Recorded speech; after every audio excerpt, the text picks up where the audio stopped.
Hello guys, so nandito tayo sa RJ's Farm and then nag-harvest pala tayo nung mansanitas natin dahil medyo nahihinog na sila. So pag hinog to kulay nagdidilaw siya and then almost 4 months pa lang sila. Kaya medyo maliit pa sila pero after siguro mga 6 months or 1 year mas magti-triple yung laki nila. So i-test natin, i-try nating kainin at saka kung gaano siya kalutong.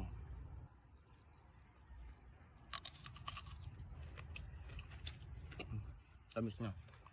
Ayan. So mapapansin natin, maraming nagtatanong kung ano yung lasa ng jujube.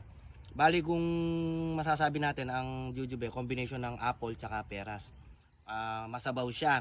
Di kagaya naman ng peras na medyo magalas. Ito, ano niya, yung texture niya parang apple din. Masabaw. Masabaw siya guys. May isa sang buto rin. Kagaya ng native naman sanitas.